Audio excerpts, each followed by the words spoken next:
নমস্কার বন্ধুরা, মোমোস কিচেন চ্যানেলে আপনাদেরকে স্বাগতম জানাই। আজকে নতুন আরেকটি রেসিপি নিয়ে আবারও আপনাদের মাঝে চলে আসলাম। চিতই পিঠে কিন্তু আমাদের সকলের খুবই পছন্দের একটি পিঠে। এই পিঠে কিন্তু সবাই খেতে পছন্দ করে, তবে এই পিঠে বানানোটা খুবই মুশকিল। এই পিঠের ব্যাটারটা যদি সঠিকভাবে না হয় তাহলে কিন্তু পিঠেটাও ভালো হবে না। আমি আজকে কেনা চালের গুঁড়ো দিয়ে নরম তুলতুলে চিতই পিঠে তৈরি করে দেখাবো। আর আমার আজকের এই রেসিপিটি ফলো করে আপনারাও একবার এইভাবে চিতই পিঠে বানিয়ে খেয়ে দেখবেন, তাহলে বুঝতে পারবেন এই পিঠেটা কতটা নরম এবং খেতে ভালো হয়েছে। তো চলুন তাহলে বন্ধুরা, কথা না বাড়িয়ে রেসিপিটি শুরু করা যাক। একটা পাত্রে আমি 2 কাপ চালের গুঁড়ো নিয়েছি আর হাফ কাপ পরিমাণ ময়দা দিয়েছি। এরপর স্বাদ মতো লবণ দিয়েছি। এবার এই শুকনো উপকরণগুলোকে আমি একটা ব্যাটার তৈরি করে নিব। তার জন্য এখানে আমি যতটা পরিমাণ চালের গুঁড়ো দিয়েছি ততটা পরিমাণ গরম জল দিয়ে দিচ্ছি।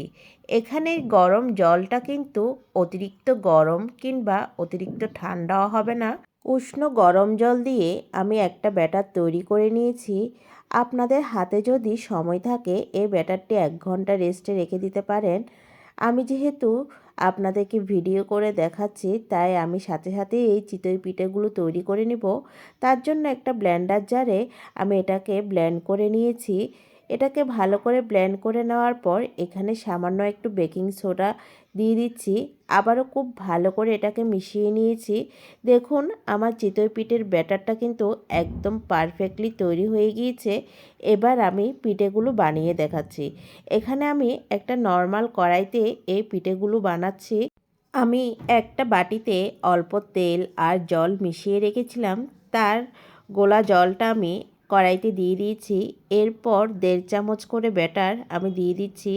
এরপর নর্মাল একটা ঢাকা দিয়ে এটাকে 10 মিনিটের মতো রেখে দিয়েছি।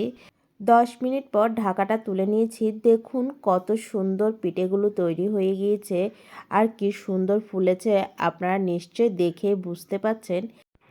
আমি এভাবে করে সবগুলো পিঠে বানিয়ে নিব। আপনারা আমার এই রেসিপিটি ফলো করে একবার হলো এই পিঠেটা বানিয়ে দেখবেন। 100% গ্যারান্টি দিয়ে বলতে পারবো আপনাদের পিঠেগুলো এরকম ফুলবে এবং পারফেক্টলি হবে। তো আমি সবগুলো পিঠে একটা একটা করে বানিয়ে নিচ্ছি। শীত প্রায় শেষের দিকে, আপনারা দেরি না করে এই পিঠের রেসিপিটা একবার হলো বাড়িতে বানিয়ে দেখুন। তো আমার এরকম করে সবগুলো পিঠে কিন্তু বানানো হয়ে গিয়েছে।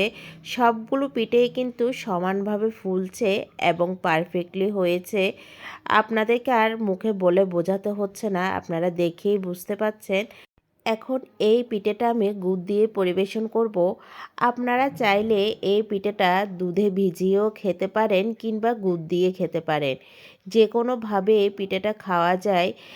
এই পিঠেটা সামনের দিকটা যেমন সুন্দর হয়েছে, পিছন দিকেও কিন্তু একটু পোড়া লাগেনি, একটু কালো হয়নি। দেখুন আর পিঠেটা কতটা নরম হয়েছে দেখুন।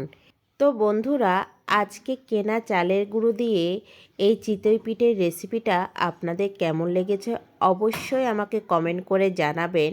আর যদি ভালো লেগে থাকে প্লিজ অন্য বন্ধুদের দেখার সুযোগ করে দিবেন এবং একটি লাইক করে পাশে থাকবেন। পরবর্তী রেসিপি দেখার আমন্ত্রণ জানিয়ে আজকের মতো বিদায় নিচ্ছি।